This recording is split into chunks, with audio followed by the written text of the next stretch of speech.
Hi, this is James Scorbo of Total Library here with a book review. Today's book I'll be discussing about today, The Sentinel by Gerald Petievich.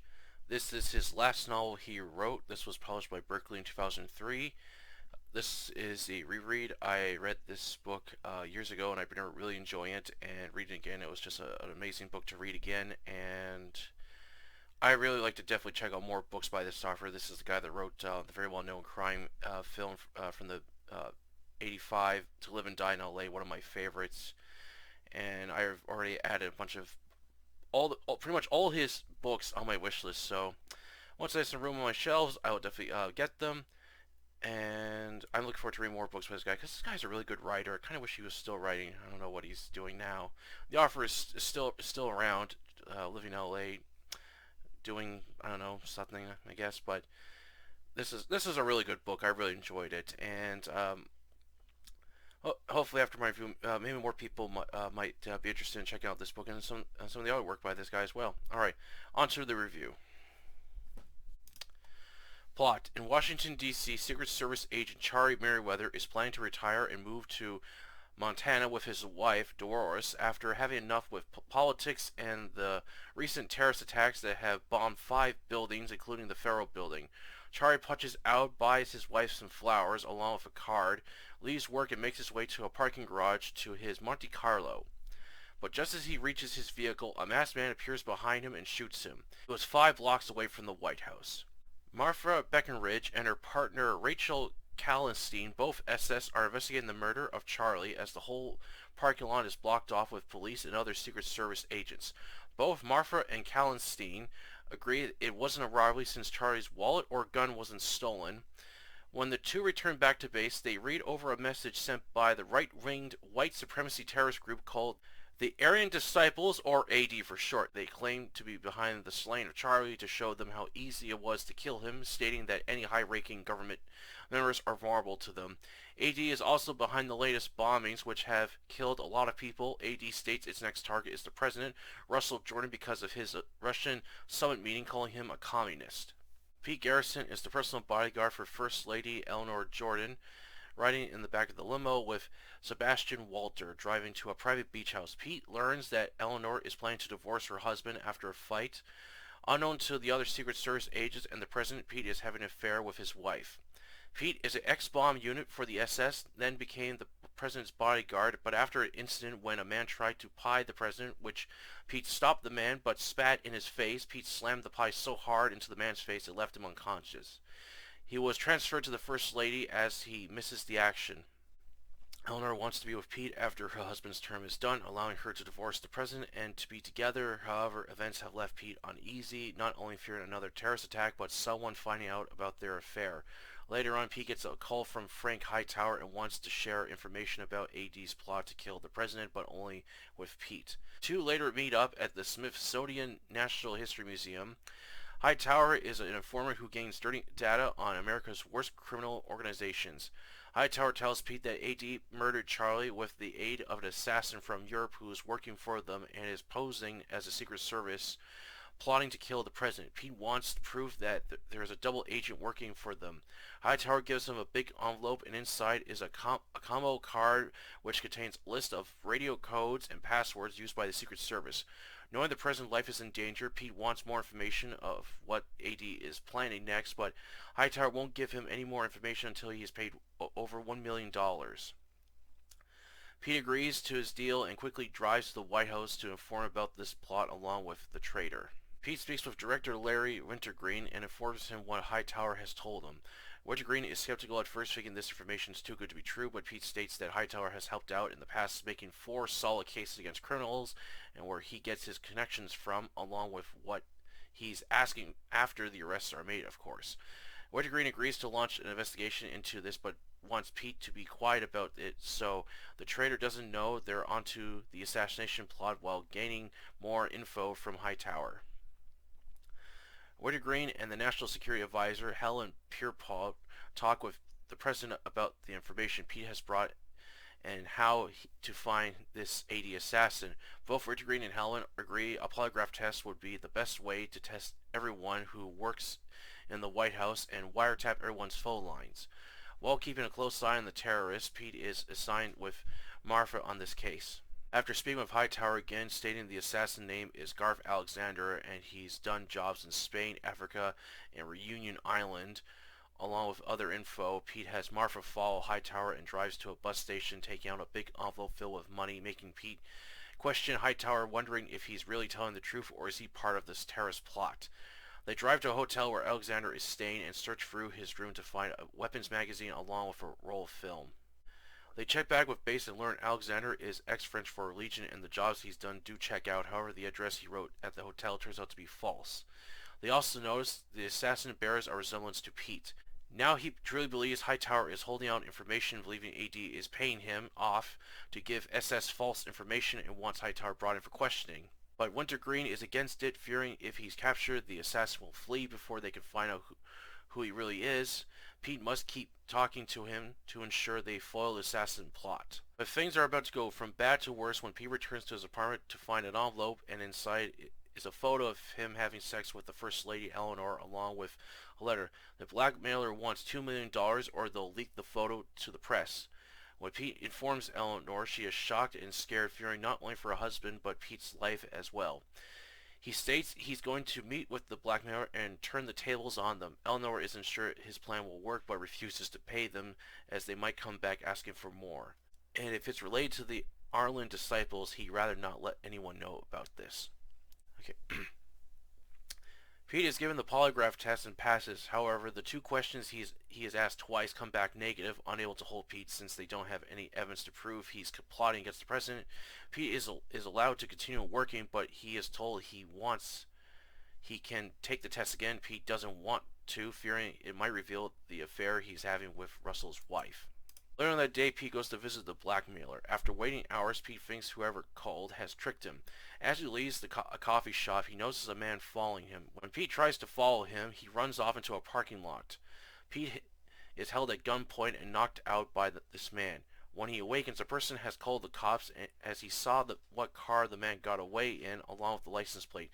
Pete flees the scene and tries running a check on the license plate. However, it turns out to be another false lead. When all the polygraph tests are brought for further investigation, they all come back good except for one, Agent Pete Garrison, as he's the only one who failed to explain two unanswered questions.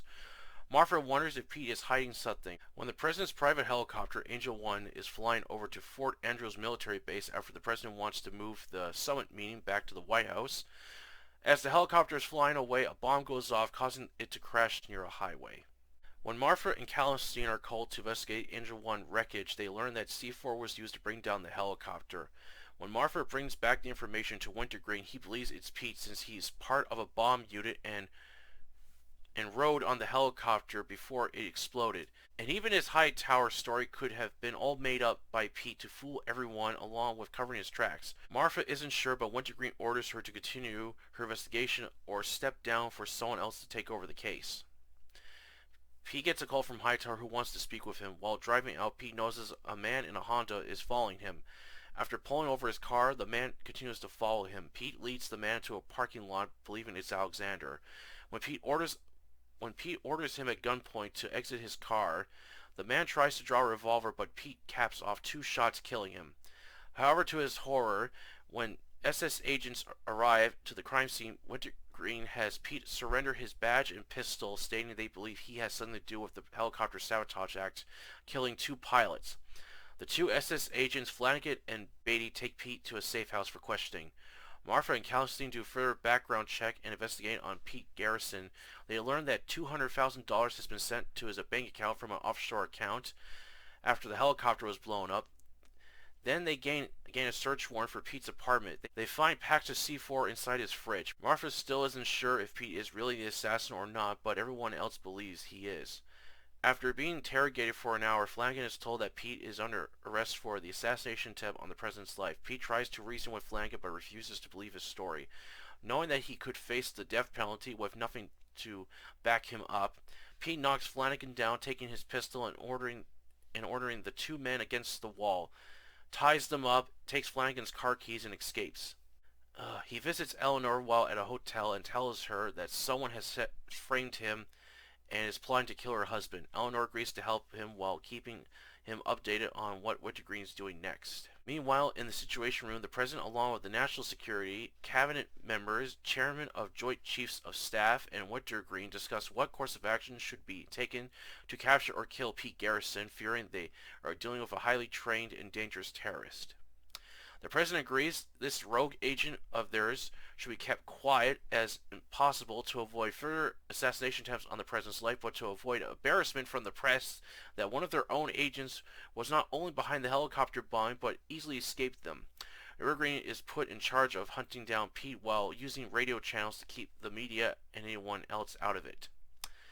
Using documents inside Flanagan's briefcase, Pete travels to Bakersfield, California to find out who hired Alexander to assassinate the president, who set him up, along with finding the double agent who's secretly working for AD. Martha begins to question her finds, believing Pete has been framed and someone else is plotting against him after speaking to Pete. But there's more dirty secrets both Pete and Martha are about to discover while racing against time to stop the real assassination event from happening. The Sentinel is a very intense, gripping, edge-of-your-seat thriller. Lots of twists and turns within the story, along with double-crossing, backstabbing, and shocking moments you won't see coming. Very well written and crafted story, lots of detail in many places, well-known landmarks, including its layered characters. No filler or unwanted scenes. Gerald gets to the point with the story and doesn't waste any time with it. It moves at a good pace, nor doesn't drag on with any of its scenes. Short yet intense moments of action. I look forward to reading more novels by Gerald, as he's a great writer. However, the film of the same name that's loosely based on it is terrible, changing too much of the plot around, along with removing characters from the novel and adding in new ones into the film, and taking many elements out of the novel. The film also lacks the twists and turns that the novel had, which made The Sentinel so much fun to read. The film, on the other hand, is a complete bore, not worth checking out this film. Overall, I highly recommend The Sentinel. It's a good political thriller that will keep you on the edge of your seat and highly entertained. That's the review today. Hope you enjoyed it, and as I really enjoyed reading The Sentinel again, a really good book. Definitely a lot better than the film. The film is just not good at all. The book is a lot better. So, you know, it's a simple book. It's not too complicated or anything, but it's got a lot of nice twists and turns, and there's a lot of like double crossing and backstabbing in the book, and I really enjoyed it. And the film just didn't really have any of that, and they took too many of the characters out of the book and just put these new ones in. It just really ruined it. So overall, I recommend The Sentinel, the book, not the film. It's a lot better. All right, now after I'm done with that book, these are going to be I'm going to show the next books I'm reading, and the other ones I have planned. So let's get on with the books that I'll be reading next. Alright, these are the books I'll be reading next. So after The Sentinel, I will then begin reading Live Girls by Ray Garton. I heard this is a very good vampire book. This one's set in New York. I'm looking forward to reading this. And after Live Girls, then for science fiction, I will then be reading Dream Park by Larry Niven and Steve Barnes. Looking forward to reading these two books. And then I decided to show off the books I'll be reading after I'm done that. So these are going to be the following books I'll be reading after I'm done those two. Retribution by Michael Grant. Red Eye by Richard Allen. Enemies, Foreign and Domestic by Matthew Broderick. So those are going to be for action books. And then for science fiction, Nightfall by Isaac Asimov and Robert Silverberg. Nemesis by Isaac Asimov. And Battle Royale by Koshin Katami. So that's for the science fiction books. And then this is from the books I'll be reading for horror. The other horror books I'm reading: Vampires by John Stakely, and Book of the Dead, edited by John Skip and Craig Spector. This has a lot of good stories I look forward to reading. So those are going to be all the books I'll be reading after I'm done with the other two.